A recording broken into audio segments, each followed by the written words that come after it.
Hey y'all. So I recently posted about being diagnosed with lupus. Back in November 21, I was diagnosed with lupus, and apparently I've had it for a couple decades without even realizing it. I was having symptoms that whole time, just never like at the same time, or like different, like I'd have one symptom and then a couple years later I'd have another one. So I never like really would go to the doctor for things that were strung together. I never kind of put those pieces together, because every time I would go to the doctor with one symptom, it would be, they would tell me, oh, it's your hormones, your age, it's stress, just more stuff that's more common than, piecing together all these little things that I was having over time for one big diagnosis. So some people had asked me about how I came to being diagnosed, and about being your own health advocate. So I thought I would do this YouTube channel thing as a part of my own little cathartic way of dealing with it, and also hopefully to help somebody else, because I feel like if anything that I say, or maybe things that helped me, or the symptoms that I have, maybe something that somebody else is having, if it helps someone else, then that makes me happy. So lupus is an autoimmune disease that pretty much kind of like makes your immune system, it makes your body attack itself. And it manifests in different ways. It affects people differently. It can affect your organs. It can just affect your skin. It can, there's many, many facets to lupus. But for me, I'm fortunately, it has not affected any of my internal organs as of right now. My blood work, looks good, and I haven't had anything major come from having lupus, which is very good. But it can be genetic, or it can be triggered by something. And I think that mine was triggered from when I was a teenager, and I got mono, I think when I was like 14 or 15. But getting mono is one of the triggers that can cause it. So I actually think that I've had it that long. So for about 30 years, probably, just not realizing that I had it. So it all came to a head my last semester in nursing school, which was the fall of 21. I had noticed throughout nursing school that I was having, I would have time to time, I'd have trouble with taking tests, or concentrating, focus. I was getting brain fog, like I wouldn't remember things, or I couldn't find the right words to talk. And I still have that pretty frequently, or if I get super exhausted, it happens even more often. But I'll know what I want to say, I just can't get it to come out of my mouth. And so my last semester, I noticed that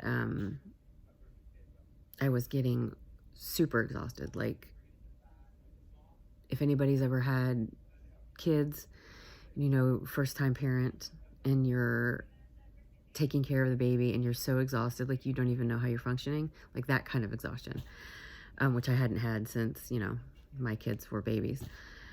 So there was that, and I was getting progressively nauseated. So it started like I would just have a little nausea like once a day, and then it started getting to where I was having it a couple times a day, and then it was getting to be where it was like constantly. So I was just sick of feeling like crap.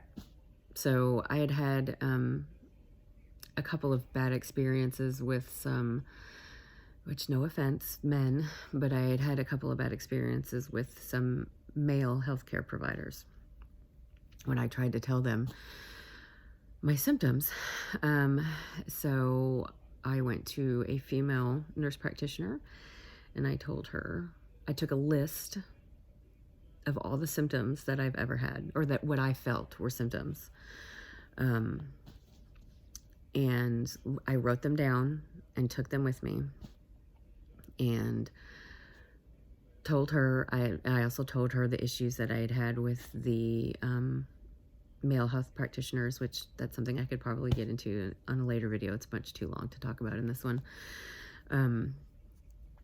And so she decided to run tests, like a bazillion tests that I've never even like heard of before or have ever been tested for. And of course she knew I was in nursing school, and if anybody's ever been in nursing school or medical school or any kind of like health learning environment, you always think that you've got all the things that you're learning about. So lupus wasn't on my radar. I knew about it because of nursing school, but it wasn't on my radar. I thought that I possibly had like hypothyroidism or hyperparathyroidism, because a lot of my symptoms that I was having were similar to those. So lupus wasn't even like a thought in my head that's something that I could have. So I did all the tests and I got a message on my phone from my nurse practitioner saying, you need to call me. We need to talk about your blood work. So of course, that's never a good sign. So when I called her back, of course, this is, right after I turned 44. So she says, well, first you have very high cholesterol. And I was like, oh, geez. Okay. So I thought, well, maybe that could be a reason why I feel kind of crappy. So she wanted to get my medication for that. So I was happy about that. Happy I found out about that, because, that can be deadly, clog your arteries, all that kind of stuff. And then she said that I had one of the markers for a possible autoimmune disorder. And so, she said for me not to worry or anything like that, because, it's possible that it wasn't a thing. But she wanted me to go see a specialist. She wanted me to go see a rheumatologist just to, double check and make, see if that's what it was. So I went and saw the rheumatologist, and he did more extensive research into my blood work and talked to me about my symptoms and, asked me some other questions and did some like strange little tests. And he said that I actually was positive for 2 markers for an autoimmune disorder. And with that, plus all of my symptoms and, he did this weird squeeze in my hand thing. And, anyways, he said that, yes, that my diagnosis was lupus. So my advice on people being their own health advocate is to speak up for yourself. I felt for years that there was something wrong with me. And when I say years, I mean at least a good 10, 15 years that I knew in my heart and in my head that there was something wrong. But doctors and providers just kept telling me that nothing was wrong, that it was fine, that it was just stress, that it was this and that. Like I said, I'll go into the story, the maddening story of what happened to me at a different video. But I learned in nursing school that no one is going to stick up for you. No one's going to stand up for you. Nobody's going to fight for your health but you. And I feel like when we go to the doctor, we feel like, because they're so educated and they come in with this air of, I'm the doctor and I know everything, or some of them do. I don't want to say they all do, but it's intimidating to a lot of people, to patients, and we feel like whatever they say is what we need to do, or what we need to take as gospel. Like, why would they steer us wrong? But I feel like more times than not, medical professionals they see what's on the surface, and they go to what is most common, or what they feel is what's wrong, not necessarily digging a little deeper or taking the time to really speak with you and to get to know what's going on. And that's where you, as the patient, needs to tell them, no, there's something wrong. And if they're not giving you the answers that you want, then you need to go somewhere else. You need to get a second opinion, or just see a whole new person. And if you do get a diagnosis, or if somebody tells you something that you don't think is right, or there's no reason why you can't get a second opinion. And if your healthcare provider is against that, or gets offended if you mention it, then there's something wrong with that healthcare provider. No one is perfect, and getting another opinion is not a bad thing. If a healthcare provider denies you tests or blood work or any of that, it's in your power to get those things. I don't think patients don't realize that healthcare providers work for you. They're there to help you. They're there to try and make things easier for you, for your health. And patients need to remember that you're in control of your health. And if you're not feeling good, if you know there's something wrong and somebody's not helping you, then you need to find somebody new. I cannot stress enough how important your health is, and how important it is to be your own voice. And I know that's really hard for a lot of people. It's always been difficult for me, just as a person, as my personality. I don't like confrontation. I don't like to make somebody feel bad. Always just kind of been like, allowed people to just kind of tell me, and just believe them, and just, go on about my day. But with your health, that's not, you can't do that. You have to really be proactive in getting stuff done.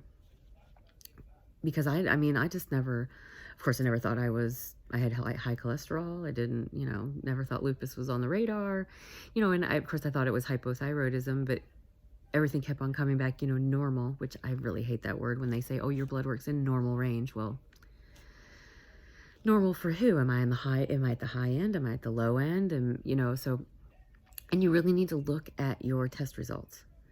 Look at your blood work results. Look at your test results. And if you don't know what they mean, then ask somebody else, or tell your healthcare provider to explain to you what those results mean. Normally, test results will come with, they may not come with a detailed explanation, like a written out explanation, but they'll say, like, if something's high or if something's low, or if it's a little out of whack, it'll usually say it in some way, like an arrow or a plus or minus sign or something like that. So if you get your blood work back, and you should always get your blood work back, and you should always be able to see it. Don't ever get tests and not see what the results are. If your healthcare provider doesn't call you with those results, because sometimes they don't, if they're normal, or if they're good, they won't call you because there's nothing really to report, but you should still know those numbers. So make sure you always get your results and you always look at them. And Google is your best friend. I know a lot of people are like, oh, Dr. Google, but If you go to reputable and peer-reviewed, medical-reviewed sites, they have a lot of very good information. And if you go to several different sites and they all say the same thing, that's always a good sign. If you go to a site and it says something that you think is strange, or you're like, oh my God, is that what I have? Please do not go by that one site. Do research. Go to several sites. Compare the information. If several sites, reputable sites, have the same information, then more likely than not, that information is correct, and that you can feel good about those symptoms, or that what the definition of that medical procedure, medical diagnosis, medical disease, whatever, is correct.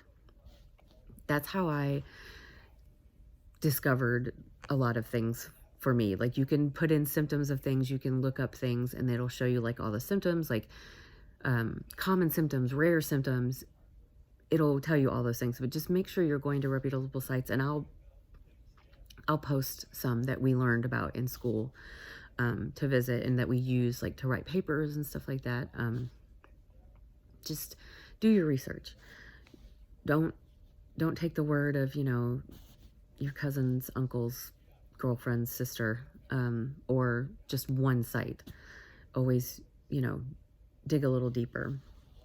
But I would recommend, if you feel like there is something wrong, to write down all the and don't just do it in an hour. Take a couple days, because sometimes you don't remember everything. Like, think back on all, the time. Like, if you've not been feeling right for 10 years, try to think back of those 10 years. Every time you've gone to the doctor, what is that thing that you went to the doctor for? Or if you've ever felt like some weird things come up, and you're like, oh, that's strange, I never had that before. Write that down. Write down all your symptoms, no matter how minute you think it might be. Write it down. If it's something strange, something that's out of the ordinary, something that hasn't happened to you before, but you notice it, it's important. Write it down. Then you need to take that list to your healthcare provider and say, listen, I have been feeling this sort of way for this long. And over this period of time, these are the things that have happened to me. These are the symptoms. These are strange things that have happened. Whether they're related or not, I don't know. But here they are. Let them know. Tell them everything. If they still don't listen to you, then you need to see somebody new. 44 slapped me right in the face. High cholesterol, the lupus diagnosis, just, a lot of stuff. So, as we get older, unfortunately, our bodies start to deteriorate, and we have to take care of them, and we have to trust the people that we go to try to feel better. So for this video, my advice to you is just to be honest with your healthcare provider. Take your power for your health. Be your own advocate. When you're an adult, you don't have anybody to advocate for you but yourself. When you're a kid, you've got your mom, you got your parents. They're the ones that advocate for you. But as you get to be an adult, yes, you have your spouse and everything, but you're the most important one. You're the one that knows what's going on inside your body. You're the one that knows how you feel. So take your notes, do your research, and go prepared when you go to the doctor. And remember that you can request to have tests done, and you need to make sure that after those tests are done, you see the reports, you look at them. Even if you don't know what they mean, you need to look at them. And if you want explanation, you need to ask your healthcare provider to explain it to you. And if you have healthcare people in your family, nurses, we're trained to know what labs mean. Phlebotomists, techs, there are some techs that know lab results. Sometimes that's what they do. So, ask people, ask questions, but know what this stuff means. Know if something is out of whack. And if they're like, oh, well, it's, it might be a little over, but, it's still fine. No, it's not fine. It may be that even just 1/10 of something seems like it's normal, seems like it might be all right just because it's just a little bit, but for your body, it could cause things to be out of whack. So, everybody, please be your own health advocate. Fight for your health. Don't take no for an answer. And always do your research. I will post another video if anybody about like all the symptoms I had leading up and about my crazy experience with those 2 male healthcare providers at a later point, because this video is already over 20 minutes. So I don't know if that helped anybody, but I hope it did. And if you have any questions, just let me know and I'll answer them.